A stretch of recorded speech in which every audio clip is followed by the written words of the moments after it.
Hi kids, in today's session we are going to learn about determinants of economic development. Actually, economic development, it depends upon the economic, social, political and also the religious factors. Okay, now we are going to check about the economic and non-economic factors in the economic development. In this one, first we are going to learn about the economic factors. What are the economic factors are there only? We are going to check that. Natural resources, capital formation, size of the market, structural change, financial system, marketable surplus, economic system and foreign trade. These are all the economic factors which determines the economic development. First we will move on to the natural resources. Okay, natural resources. The principal factor affecting the development availability of natural resources. Most probably the existence of natural resources only. If it is abundance, definitely we can able to say that country is a developing country or developed country, like that we may say. The natural resources, we can able to receive abundant. Abundant means if you are getting more in any country, that country is called as a developed country. But in this one of the exception is that Japan, it is lack in the resources. It is lack in the resources. But they are achieving the faster rate of economic development with the help of the technology. Actually, they are importing the raw materials from the other country alone. Okay, we in our country we are having the abundance of the natural resources, but we are lack in the technology. So only we are at back in the economic development. But Japan, they are lack in the raw material. They are importing the raw material, but they were very advanced in the technology. With the technology alone, what they are doing there, they are coming forward. That means they developed in the economical level. Capital formation. Actually, capital formation, it is called as the key to the economic growth. Capital formation is referred to the net addition to the existing stock of capital goods. Net addition to the capital goods. Net addition to the existing stock of the capital goods. We may say that one as the health, education and machinery, tangible goods as well as the intangible goods.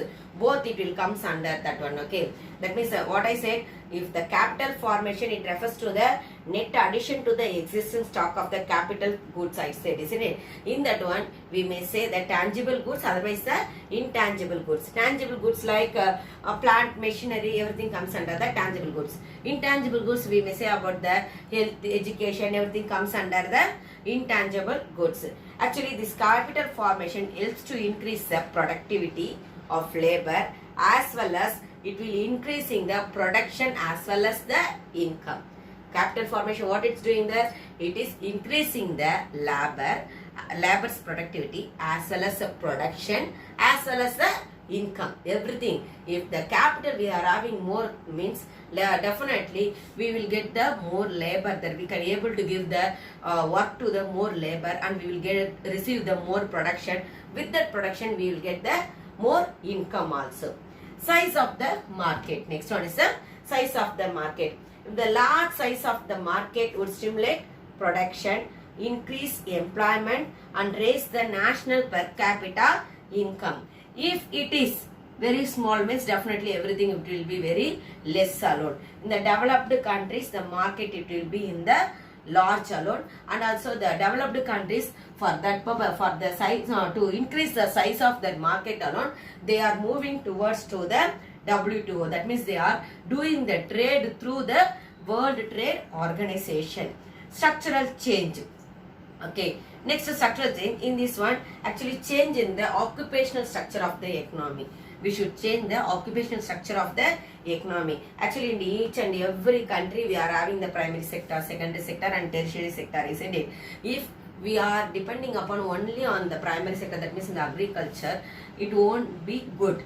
That means we should concentrate in the all the three sectors. Then only the country will become developed. Next, financial system. Financial system, it implies the existence of an efficient and as well as the organized banking system in the country. There should be an organized money market to facilitate easy availability of the capital. In our country, we are having the RBI. Okay, Reserve Bank of India.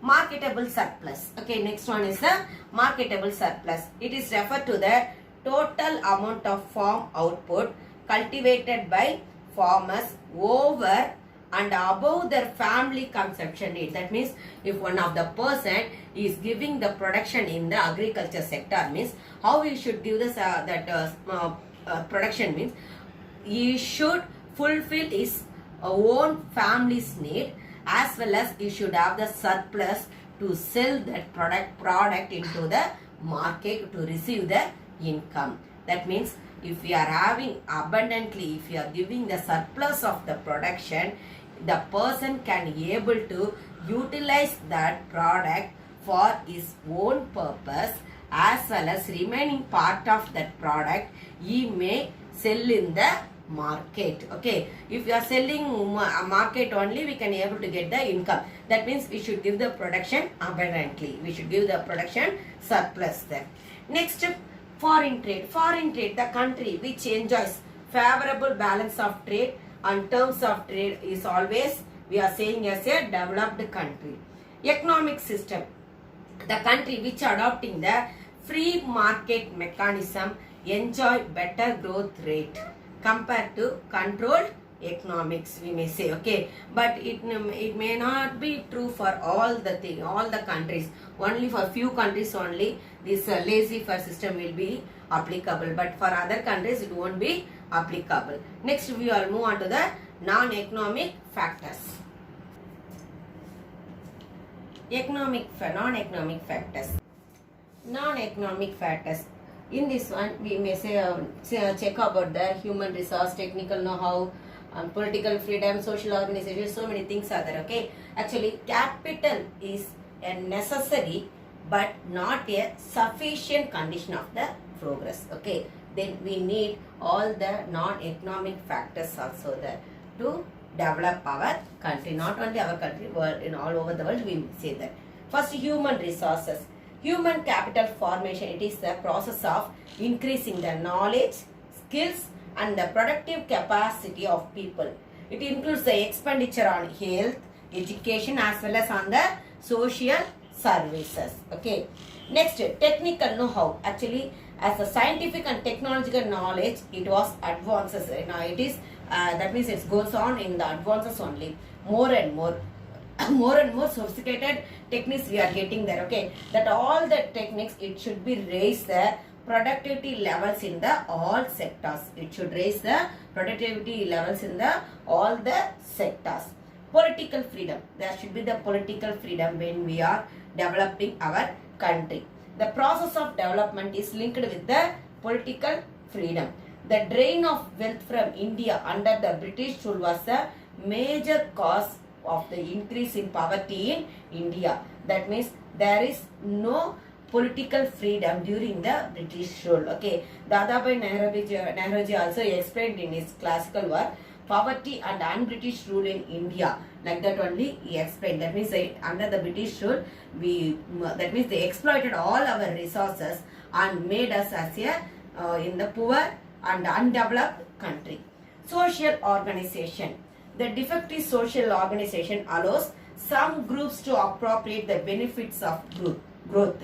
Majority of the poor people do not participate in the process of development. This is called as a crony capitalism. This is called as a crony capitalism. Actually, the social organization out there, it should be, that means all the people, they should show the interest in the development activity. Okay, then only they feel that the fruits of development will be fairly distributed. That everyone, all the people, the development, it will be distributed. If everybody they are participating in the development of the country, the development also it will be distributed to all among the people. There should be the mass participation in the development programs, but only the poor people are neglected in the development of the country.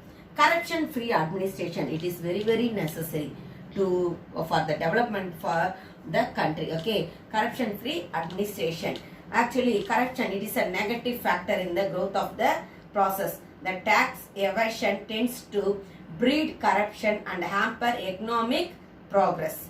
Desire for development. We should have the desire for the development. The pace of economic growth in any country depends to a great extent on people's desire for the development. Moral, ethical and social values. This determines the efficiency of the market. According to the Douglas C. North, if people are not the honest, market cannot function. That means there should be the honest in when we are doing any business. Okay, moral and ethical social values should be followed when we are doing any type of the business or when we are running any industries also. Casino capitalism. If people spend larger proportion of their income and time on entertainment, like that means what are the entertainment they given in the casino, the type of the entertainment if they are following, and they are spending their more amount in the liquor and other illegal activities, then definitely the productive activities may suffer. Okay. Patrimonial capitalism. If the assets are simply passed on to children from their parents, the children would not work hard. That means if the assets, we may say as the land, otherwise wealth, everything comes under that one. Okay, building, house, everything comes under that one. If that one as it is, it passed to the children, then children, they won't work hard because the children do not know the value of that assets. Hence productivity will be very low. Okay, next we will move on to the vicious circle of poverty. Vicious circle of poverty. Actually, this is the circular relationship. Okay, this is the circular relationship that tend to predict the low level of development in the less developed countries. Actually, it implies a circular constellation of forces tending to act and as well as react upon one another in a such a way as to keep a poor country in a state of poverty. Poor country will be in the poverty line alone. That is only we are saying as a vicious circle of the poverty. For example, we may say about a poor man may not have enough food to eat. Okay, and being underfed, his health may be very weak. Being physically weak, his working capacity also it will be very low, which means that he is very poor, which is in turns means that he will not have enough to eat and so on. That means if the poor man, if eating very low, definitely will physically will be weak, isn't it? That means he can't be able to do any work there properly. Definitely he will give the production in the low condition alone. Then again he will receive the income also very low. Again he will give the only the low production and low only he will get the food to eat. Like that only it will go on. We may say that one through this also. Okay, through this vicious circle of poverty. If one person low per capita income is having, okay, in one country there is a low per capita income. Okay, that means low level of saving alone. The level of saving alone it also will be the only low. The demand also will be very low. If the per capita income is low, definitely the demand for the production, that means the person can't able to buy any products, isn't it? So the demand of the production also very low. The savings also very low. Okay, both it will combinedly what it will give only the low level of the investment because there is no demand. So what you will do, you will only give you will invest only the low level as well as your savings also very low. So definitely the savings low, demand is there is no demand at all. So what you will do, you will invest only in the low level, low capital only you will invest. If you are investing the low capital, then you will receive only the low production. Okay, then low production will give only the low income, isn't it? That only we are saying as a low per capita income. That means due to the low per capita income only we are getting the low level of savings as well as a low level of demand. Because of these both alone we are investing very low. Okay, because of that low investment we are giving the low production. Again we will receive with the low production what we will receive only the low income only. This is called as a vicious circle of poverty. How we can able to break this poverty? How we can able to break this vicious circle of poverty? Through the balanced growth only we can able to abolish this poverty line. Okay, how we can able to abolish the poverty? Only in the underdeveloped countries only they are following this type of the vicious circle of poverty. So the country will be in the poor level alone. They won't get any increment itself. That means that they won't get any development in their economical level. So what we should do, there should be the strategy of the balanced growth. If investment is made in the several industries, if investment is made in the several industries, definitely so many members will get the employment opportunity. Okay, that employment opportunity, if so many members they are getting, means they will give the more production. If there is a more production, the consumer they also will become more. If the consumer is becoming more, definitely the demand for the product it will be increasing, isn't it? That only we are. That means what we should do, everything it should be abolished. The per capita income, if we want to get the high level, if you want to get the high level, means what we should do that first we should invest the high level. That means in the different industries, not only in the single industries. If you are investing in the so many industries, definitely the workers, so many workers will get the employment opportunity. That through that workers will give the more production.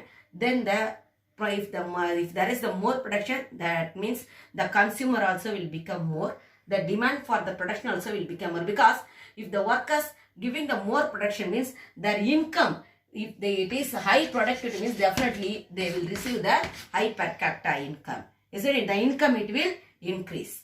Through this we can able to abolish the vicious circle of poverty. We can able to break the vicious circle of poverty. Thank you, kids.